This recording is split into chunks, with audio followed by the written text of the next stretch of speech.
Welcome to This Explainer. Today, we're zooming in on a single, absolutely wild day in July 2026. It's a day that perfectly captures exactly where the AI industry is at right now. We're talking about a moment where massive, unlimited financial growth just straight up slams into some very harsh real-world boundaries. It's a massive story about crazy breakthroughs, staggering mountains of cash, and, well, some pretty unprecedented new risks. Let's get right into it. So, for July 2026, AI is hitting its absolute highest valuations, but it's also facing its strictest limits, and honestly terrifyingly, its first autonomous threats. We're going to unpack the exploding markets, foundation models, the real costs of all this compute, this new agentic ransomware, and finally, how global governance is trying to respond. Starting off with part one, exploding markets and IPOs, or the capital behind the compute. Just think about this number for a second. Shanghai-based AI chipmaker Biren Technology just raked in roughly $892.5 million in a massive new share sale. And the big takeaway here? Capital isn't just chasing the flashy software anymore. Investors are aggressively pouring money into the physical, heavy-duty hardware backbone of AI. The folks selling the picks and shovels in this gold rush are commanding a massive, massive premium. And honestly, this totally illustrates the heat of the broader market right now. Over on the hardware side, Biren stock rallied a mind-blowing 150% right after its IPO. But hey, the software giants definitely aren't sitting still either. Anthropic just tapped Freshfields, a major UK law firm, to guide them through their own upcoming blockbuster IPO. Fun fact, Freshfields is the exact same firm that advised on Google's acquisition of Wiz. The sheer volume of money sloshing around both sectors right now is, frankly, historic. Moving on to part two, foundation models in action, pushing the limits of scale. So Elon Musk just confirmed that xAI's V9 foundation model, Grok 4.5, is officially in beta testing. And this thing is a beast. We're talking 1.5 trillion parameters. But here's the kicker. It's not just, writing emails or poems online anymore.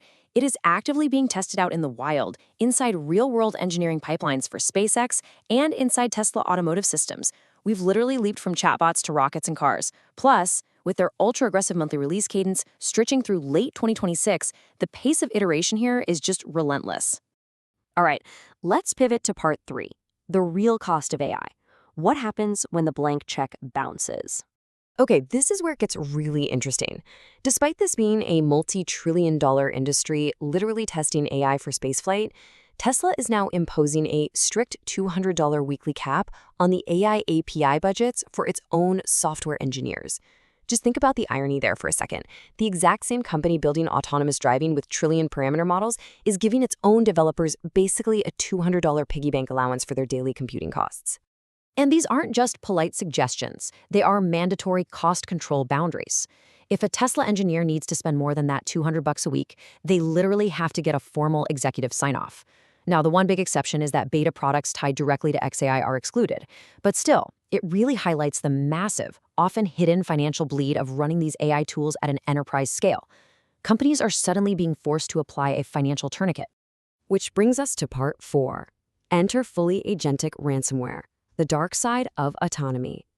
Unfortunately, alongside the breakthroughs, we're seeing a brand new and highly alarming category of threat. Cybersecurity researchers have officially flagged a malware strain dubbed Jade Puffer, and it's being recognized as the world's first fully functional agentic ransomware.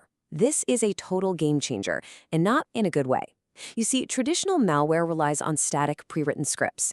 If it hits a wall, it fails, right? But agentic ransomware actually thinks. It dynamically adapts its tactical steps in real time and intelligently retries network entry points all on its own. Let's break down exactly how a Jade Puffer attack works because it's terrifyingly persistent. Step one, it attempts network entry.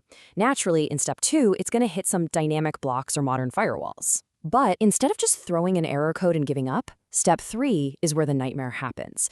Jade Puffer autonomously adapts its tactics. It scouts new angles and retries, executing end-to-end corporate extortion without a single human hacker sitting at a keyboard guiding it. We have literally entered an era where malicious software intelligently hunts its targets. So part five, global governance catches up, racing against the machine. So how is the world responding to all this? Well, the United Nations has convened its inaugural global dialogue on AI governance. They've brought together 193 member states at Geneva's Palexo, gathering global diplomats and top scientists in one room. The main goal here? A frantic attempt to establish some minimum procedural safety benchmarks for the world before things get too out of hand. And you can really feel the urgency of this summit. In a recent warning from independent panels, they stated plainly, model capabilities are accelerating faster than regulatory oversight. Think about it. When you weigh XAI's hyper-aggressive release schedule against the sudden real-world emergence of self-adapting ransomware like Jade Puffer, that quote isn't just a cautious warning anymore. It's just a factual description of our current reality. The sheer velocity of AI development is vastly outpacing the speed of bureaucracy. Which brings us to the core tension of July 2026. I want to leave you with this final thought. Hardware companies are raising nearly $1 billion practically overnight. Trillion parameter models are getting baked into rockets, and highly intelligent malware is out there dynamically hunting corporate networks entirely on its own. With billions of dollars continuously pouring gas on this fire, is it even possible for global regulation to ever truly catch up? Definitely something to think about. Thanks for joining us for this explainer, and we'll catch you next time.